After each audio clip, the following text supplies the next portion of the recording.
etcétera, se han ido presentando amparos, justamente porque no se puede esperar a un juicio ordinario que tarda 5 años, cuando yo, por ejemplo, necesito trabajar.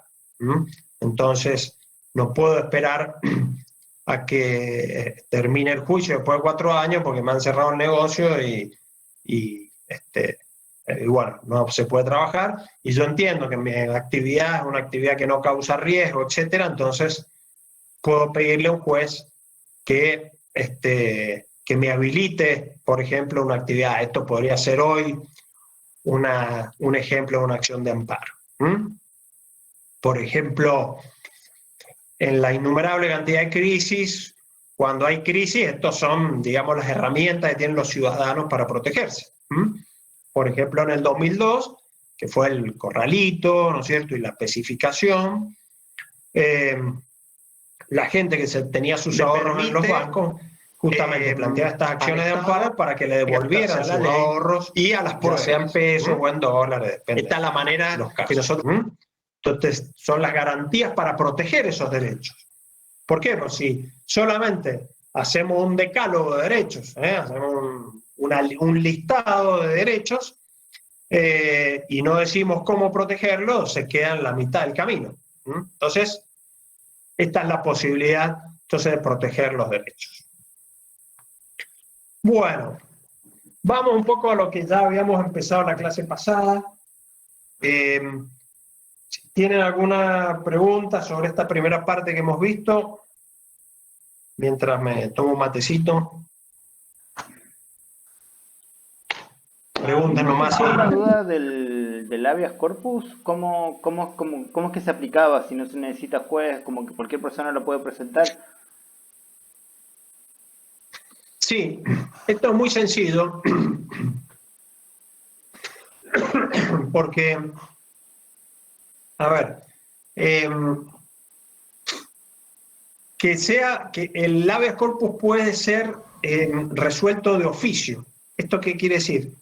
Que el juez puede simplemente con tomar conocimiento del hecho, el juez debe abocarse inmediatamente a esa causa. Con lo cual, este habeas corpus no requiere mayores formalidades. Normalmente, en el caso que se detiene a alguien, en la vía normal se busca un abogado, el abogado hace una presentación para que quede una constancia y el juez competente se involucra en el tema.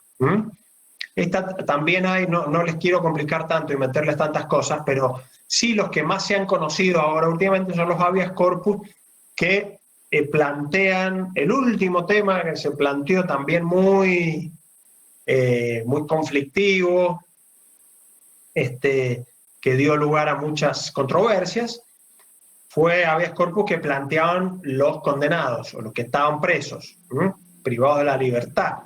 ¿Por qué? Porque decía, el Estado me tiene acá encerrado, corriendo riesgo de contagio y no me está dando ninguna solución. Es decir, que yo esté detenido no quiere decir que me condenen a muerte contagiándome de una enfermedad.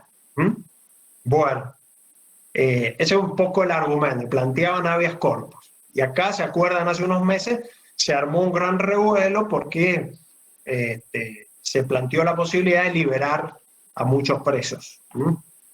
Entonces, de nuevo, la controversia típica argentina, el Boca River, una parte estaba totalmente en contra, que no lo podía creer, y otra parte decía, sí, está bien, pero es injusto que una persona corra peligro de muerte porque a lo mejor había cometido un delito menor.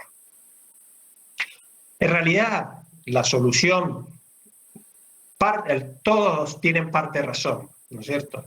Acá lo que tendría que hacer el Estado es asegurarle a estos detenidos, a estas personas, su salud, digamos. Esa tendría que haber sido la solución que tenía que dar el Estado. Entonces, buscar lugares adecuados para seguir que estuvieran detenidos en lugares adecuados. Esa es la solución que se tuvo que dar, o sea, que se tendría que haber dado. Pero bueno, finalmente no se dio ni una ni la otra. Pero en definitiva, y volviendo a tu respuesta, no tiene mayores, mayores formalidades. Con lo cual, si por ejemplo ustedes detienen a un amigo de ustedes por lo que sea, que ustedes consideran que está mal detenido esa persona, ustedes comunicándole a un fiscal penal, por ejemplo, ese fiscal se tiene que abocar inmediatamente, ir con un juez y ver por qué está detenida esa persona y si está mal detenida, liberarla en forma automática. Distinto es el amparo, que veíamos que sí debe haber un abogado, fundar exactamente cuál es el derecho vulnerado, por qué requiere esta solución rápida, etcétera, etcétera. ¿Está claro? Bien. Bueno, Gracias. no, por favor. Entonces, ahora vamos a un poco lo que empezamos a ver la clase pasada, que es cómo está organizado el poder en nuestro país. Como Perdón ustedes que saben, el moleste. artículo 1 de la Constitución dice: la nación argentina adopta para su gobierno la forma representativa republicana y federal según lo establece la presente Constitución. Eso dice el artículo 1 de la Constitución. ¿Y qué dice el 2? ¿Alguno lo sabe? Lo de la religión del Estado. Sí. O sea, que, ¿La nación argentina? Católico, apostólico, romano. Bueno. Ahí pregunta Gabriel si es el único que escucha un grillo de fondo. Sí, yo no Sí. nada por... Constantemente Sí. estaba escuchando un zumbido que ya se estaba haciendo molesto. No sé si era el único que lo estaba Y escuchando. a ver, tal vez, si cierran todos los micrófonos, porque yo Sí. estoy... No, creo que puede ser que tenga mal conectado el auricular, por lo menos yo no lo escucho. Ajá. Bien, perfecto. Mira, lo acabo de dejar de escuchar, no sé qué pasó. Pero ahora Alguno ya no lo cerró escucho el más. micrófono que estaba ahí interfiriendo, seguramente. Bueno, entonces decíamos lo del artículo 2 al pasar, nada más. Siempre hay una confusión, porque siguen la misma redacción del 1, que dice: la nación argentina adopta la forma republicana, y después dicen el 2, la nación argentina adopta el culto católico apostólico, y ahí viene el error, que dice la nación argentina sostiene el culto católico, es decir, porque nuestro Estado es laico y nuestra Constitución es laica. Es decir, hay una relación histórica con la Iglesia Católica, pero eso no quiere decir que sea la religión oficial. Nuestro Estado es laico, sí un nexo que está dado por la historia, pero el sostiene quiere decir que el Estado colabora con esa religión. Igual está un poco discutido, porque entonces estaría en contra de la libertad de culto, pero bueno, es un poco recoger la historia argentina que se reflejó en ese artículo. Pero, para que ustedes lo tengan claro, no se adopta un culto, no se adopta una religión, sino que hay libertad de culto. Es una constitución y un Estado laico. Bueno. Una consulta, porque me Sí. surgió la duda. El presidente no tiene que ser católico, ¿no? Yo tenía entendido eso. Muy bien. Esto era así, bueno, justamente. Esto se reformó en el 94. ¿Por qué? Otra de las tantas críticas decía, bueno, no puede ser, porque decimos, por un lado, libertad de culto, pero por otro lado se exigía para ser presidente pertenecer al culto católico, apostólico romano.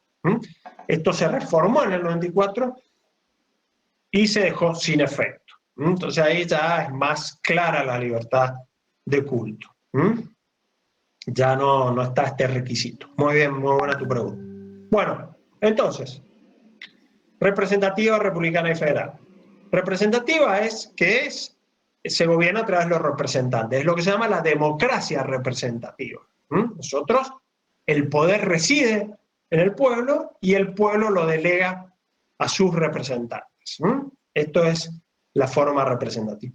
Republicano tiene distintos aspectos. El más importante que veíamos en la clase pasada es la división de poderes, cómo funcionan estos tres poderes. normalmente el Ejecutivo, el Legislativo y el Judicial, pero estos tienen distintas funciones y distintos controles entre sí. Vimos el otro día que como controla el Poder Judicial es a través de la declaración de inconstitucionalidad. ¿Recuerdan? Es el control que hizo una jueza mendocina respecto al DNU que había dictado el presidente de la Nación. Ahí hay un control. Y también, por ejemplo, el Poder Legislativo controla a través del juicio político. Si el presidente o un miembro de la Corte cometen un delito o tienen mal desempeño, el Congreso puede iniciar un juicio político. Entonces acá está esta división de poderes y esta red de controles.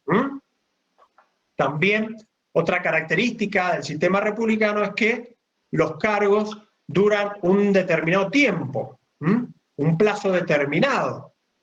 Esta es una nota del republicanismo.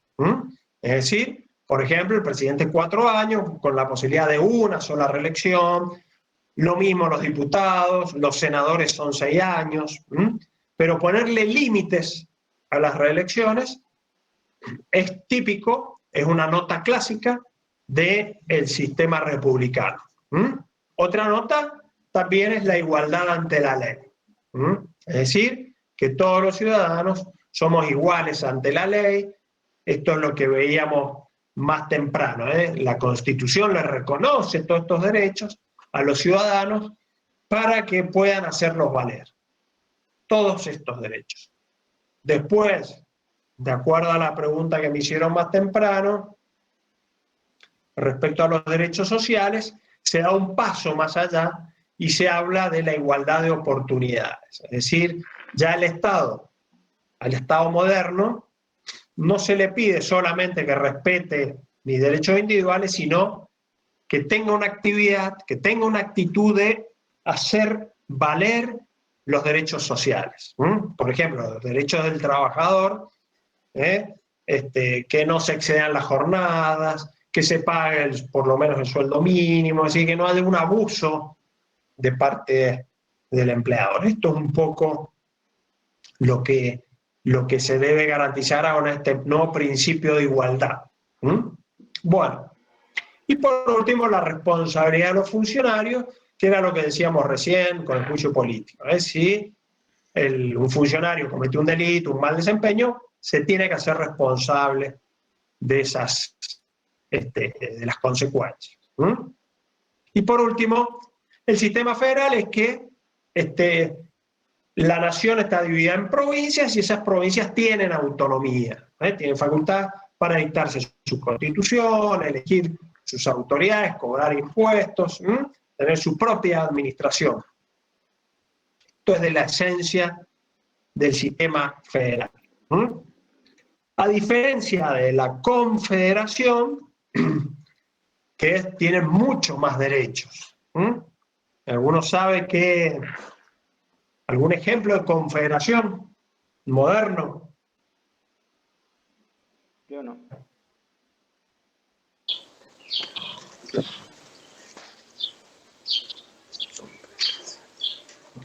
Bueno, ahí apareció Estados Unidos, dicen acá, apareció un pajarito, antes era un grillo, ahora un pajarito. Me parece que eso, Juan Toconaz, que abriste el micrófono, empezamos a escuchar un pajarito. Bueno, Estados Unidos antiguamente fue una confederación, igual que Argentina. Pero en la actualidad somos los dos, son federaciones. El ejemplo más moderno de confederación es la Comunidad Europea, que tiene dos características. Una es que los estados pueden retirarse de la confederación. Es lo que ha pasado recientemente, hace poco, ¿con qué país? ¿Con España? No, Brexit. Inglaterra. Brexit. De la Unión Europea. El Reino Unido. Exactamente. Claro, Reino Unido. El Brexit, entonces es que se retira Gran Bretaña de la Comunidad Europea. Esto es lo que permite la confederación. Esto que se habló en un momento en Argentina? El Mendoexit. ¿Quiénes eran los que se querían ir de Argentina ahora hace poquito? Lo del Mendoexit. Exacto, muy bien. El Mendoexit, ¿eh? Este movimiento que se quiere ir de Argentina, mendocinos que quieren dejar de pertenecer. Bueno, acá sí tendría que darse una revolución, tendría que darse como el caso chileno. No es, nuestro sistema es federal, es decir, nosotros respetamos un orden nacional, un orden soberano, y nos ajustamos a esa constitución y a ese orden. Pertenecemos a un orden No hubo un más momento, amplio, más grande y superior, que es la nación. No pueden irse las provincias. en un momento Barcelona se quería separar de España.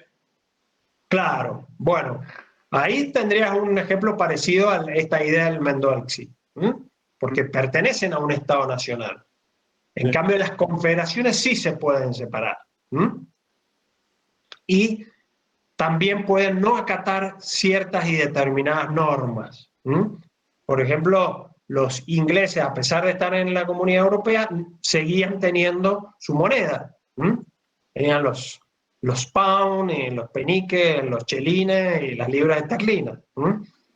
Pero sin embargo, y todo el resto de la comunidad tiene el euro.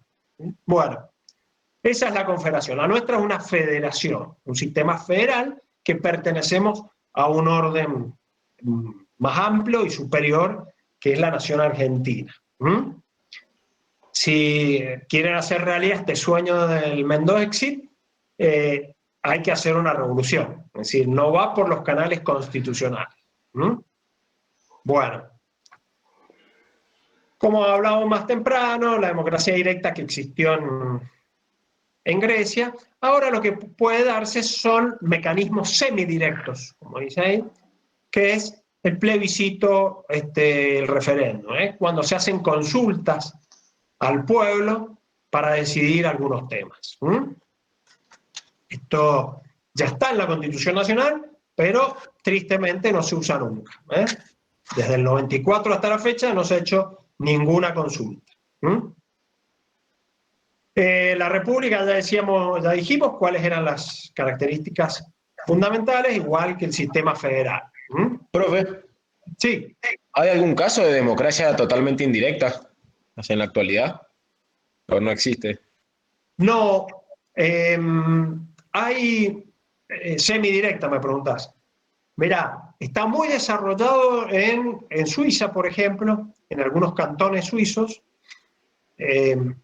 Se utiliza muchísimo, y en algunos estados de Estados Unidos, como por ejemplo en California, se utilizan muchísimo los mecanismos semidirectos.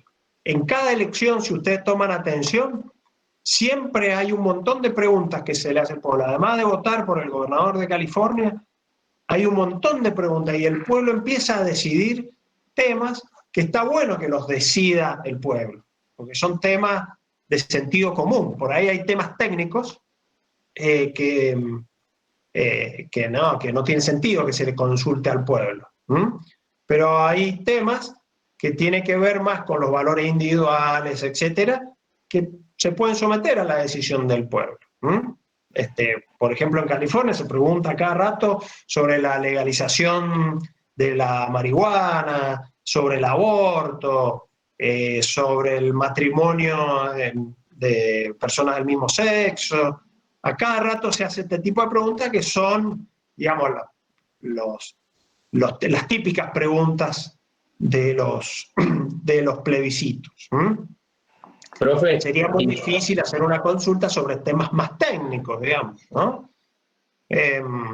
Pero sí sobre temas de la vida cotidiana que todos nosotros sería mejor que los decidiera cada uno, ¿no?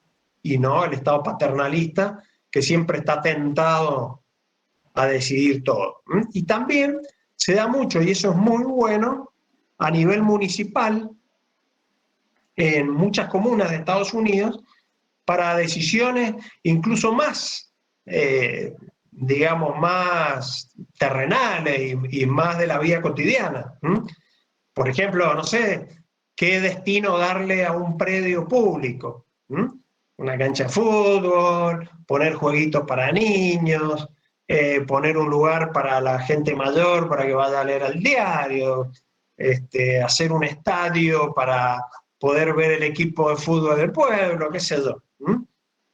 Entonces eso está bueno porque, a ver, vos necesitas siempre, digamos, tu representante, que es el que está gobernando en el día a día, pero sí las grandes decisiones las podemos tomar nosotros, los ciudadanos. Entonces, estaría bueno que se usen más estos métodos de participación. Profe, una consulta.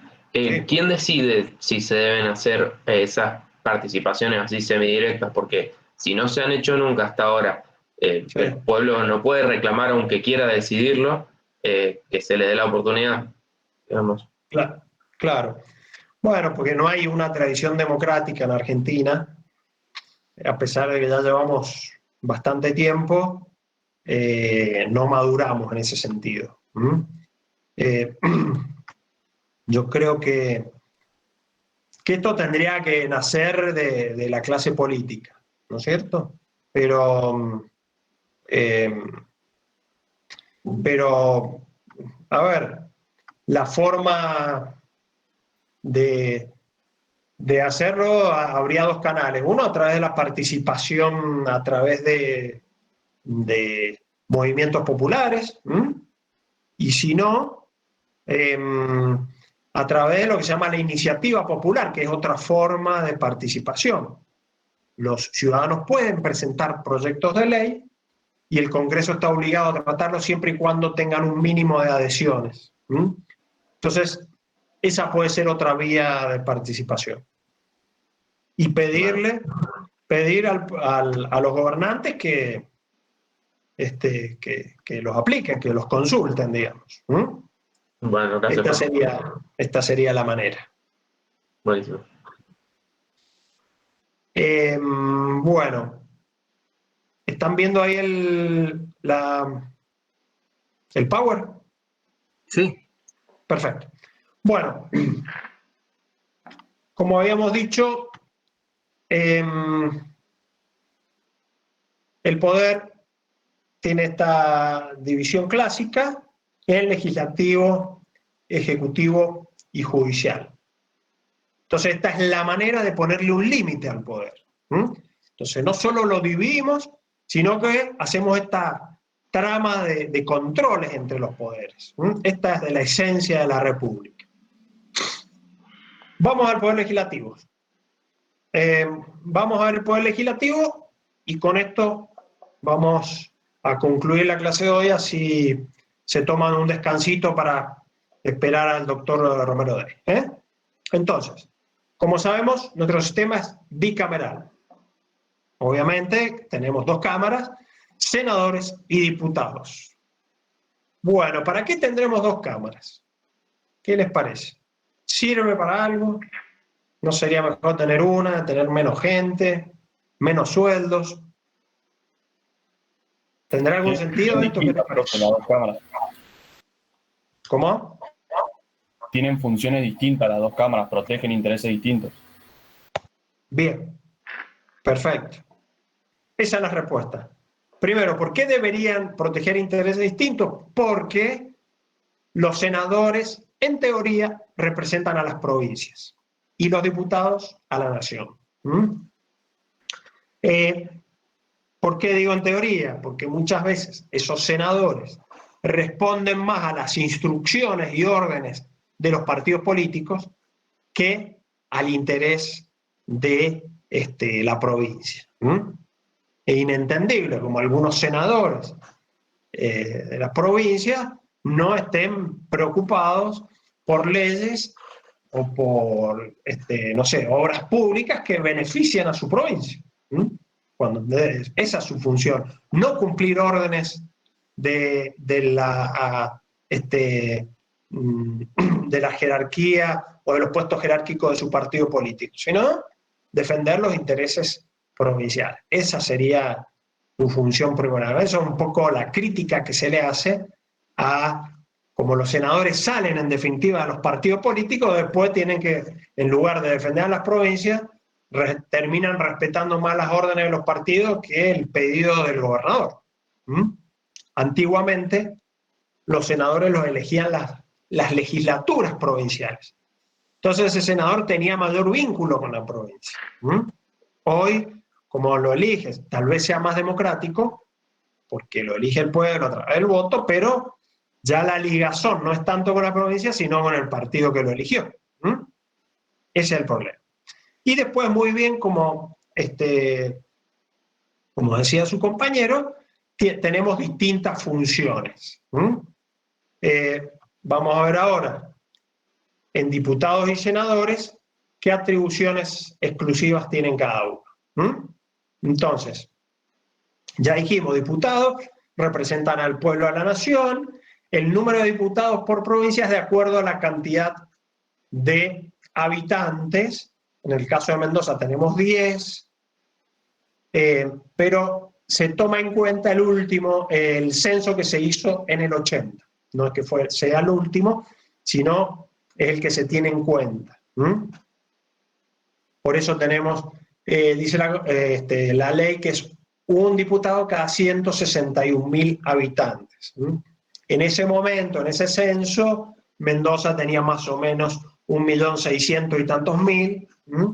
Por eso nos correspondieron 10. Y de ahí no se actualizó más, porque ya tenemos un número suficiente de diputados.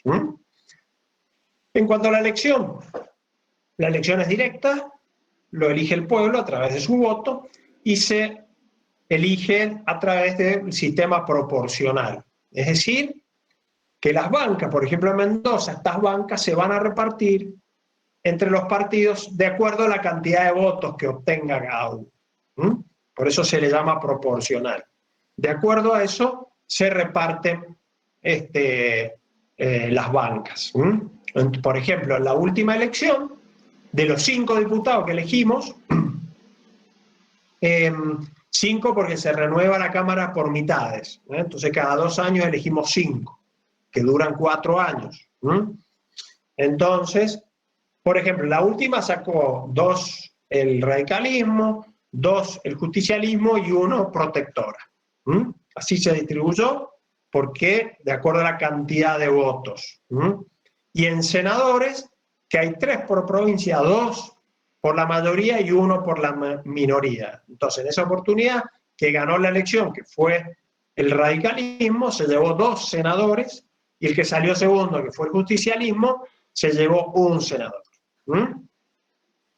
Como les decía, diputados duran 4 años en sus funciones, y el presidente de la Cámara lo eligen los mismos diputados. Y respecto a las atribuciones exclusivas, muy bien lo que decía uno de sus compañeros, que hay distintas funciones. ¿Cuáles son? Por ejemplo, la Cámara de Diputados es la Cámara que acusa en el juicio político a funcionarios. Es la Cámara iniciadora en leyes de impuestos y de reclutamiento de tropas. Es decir, todo lo que es el tema de defensa, del ejército, etcétera, siempre se inicia por la Cámara de Diputados. En cambio, los senadores, primero, duran 6 años, la Cámara se renueva por tercios cada 2 años, ¿sí? El presidente de la Cámara de Senadores, ya sabemos que es el vicepresidente de la Nación o vicepresidenta en nuestro caso. ¿Votará el vicepresidente? Es el que desempata. Ajá, cuando empata. Exactamente. Muy bien. Solamente en caso de empate tuvimos nosotros, recordaremos, aquel legendario voto de nuestro coprovinciano que ha quedado en la historia, el senador Cobos, en ese momento vicepresidente, Julio Cobos, con el famoso voto no positivo que ha quedado en la historia argentina. Y bueno, ningún alumno falla cuando le hacemos esta respuesta, gracias a Julio Cobos, siempre la respuesta que dan los alumnos con mucha precisión. Bueno, y En cuanto a las atribuciones exclusivas de la Cámara de Senadores, entonces es juzgar en el juicio político si diputados acusó a un funcionario y logró esa mayoría, en este caso también son los 2/3, el Senado debe juzgar, es decir, debe decir si este funcionario público debe ser destituido de su cargo. No es que el Senado lo va a meter preso, este presidente o este miembro de la Corte, sino dice, se separa de su cargo. Después, si ha cometido un delito, la justicia penal lo va a juzgar. Disculpe. Y después, sí. Y en caso de que el político con mal desempeño pertenezca a alguna de estas dos cámaras, ¿cómo se trata eso? Eso es, tristemente, siempre tenemos ejemplos nosotros. Hace poco tuvimos el caso de Devido, del diputado Devido, no sé si recuerda. Un juez pidió el desafuero para procesarlo y detenerlo. En ese caso, la Cámara de Diputados es la que determina si es un diputado o si es un senador, la de senadores, el desafuero. Acá no hay un juicio político, sino la misma Cámara dice, sí, le quitamos los fueros, le quitamos esta protección para que sea juzgado. Ese es el caso, entonces, respondiendo a tu pregunta, cuando es un legislador. Estos desafueros, y con esto termino. ¿Quitarle los fueros y sacarlo del cargo también? ¿Cómo? Claro, sí. Se lo separa del cargo y se le quita estos privilegios que se llaman. Estos privilegios que son un poco irritantes, ¿no es cierto?, que tienen muy mala prensa, en realidad son muy importantes porque no protegen a la persona. Esto es una mala interpretación que se ha hecho. Esto no es para que los diputados y senadores anden cometiendo delitos por ahí, anden robando, violándose mujeres, asesinando niños, no. Esto es para que las cámaras puedan funcionar bien. Porque vamos al caso extremo que hablábamos más temprano, esta famosa 125 que tuvo que definir cómo. Imagínense si a un senador esa noche le armaban una causa inventada con 2 o 3 testigos falsos, qué sé yo, lo detienen y no puede ir a votar esa noche. Imagínense cómo hubiera gravitado en la historia argentina, se hubiera cambiado la historia. Entonces, para esto están los privilegios, no es para que una inmunidad que los tipos hacen lo que quieren, sino en protección del Congreso, del funcionamiento del Congreso. Ustedes me dirán, pero hay veces que estos tipos cometen delitos y se agarran de esto. Ok, estoy de acuerdo con ustedes. Este privilegio puede ser usado en forma abusiva. Es decir, de una forma que no lo tienen que hacer. Los diputados y senadores no pueden ser cómplices. Es más, algunos en las campañas dicen, yo renuncio a mi fuero. De nuevo, es una mala interpretación de eso. Él no puede renunciar, porque eso no es que le están dando a él una protección para que él haga lo que quiera. No, es una ventaja, un privilegio que tiene la Cámara para que la Cámara funcione. No es para que este señor haga lo que quiera. Entonces, tampoco puede renunciar porque yo soy muy honorable y voy a renunciar a mi fuero. No, porque a ese señor, pasado mañana lo detienen y la Cámara no puede funcionar o pierde una votación importante. Entonces, como siempre está mal informado, tiene mala prensa, y se genera toda esta irritación a partir de esto. Lo que hay que condenar cuando los senadores y los diputados son cómplices y no dan el desafuero cuando los pide un juez y hay una causa válida para pedirlo. Muchas veces también los jueces cometen excesos y piden y abusan de lo que se llaman las prisiones preventivas y detienen antes de ser condenado. Pero si este senador, este diputado tiene una condena, ya no hay razones para seguir amparándose en los fueros y no ser detenido. Bueno, esa es un poco la explicación. Había alguien que me hacía una pregunta y con esto terminamos. senadores por provincia, hay 3 senadores por provincia. Son 3 senadores por provincia. Como le decías, en las elecciones, 2 senadores pertenecen al partido que ganó la elección y el tercero al que le sigue el número de votos. Profe, Bueno, terminamos la clase que viene entonces con los 2 poderes que nos quedaron. Vayan a descansar un ratito y a las -4 entonces se vuelven a conectar con Raúl Romero Dere. Profe, ¿le puedo hacer una consulta antes de que Sí, se vaya? adelante. Los que quieran ir, vayan así, se toman el recreo. Quería saber qué pasa con las condenas en suspenso, porque recién dijo si un senador, por ejemplo, tiene una condena. Pero si tiene una condena en suspenso, ¿es motivo para el desafuero? Mira, podría ser. A ver,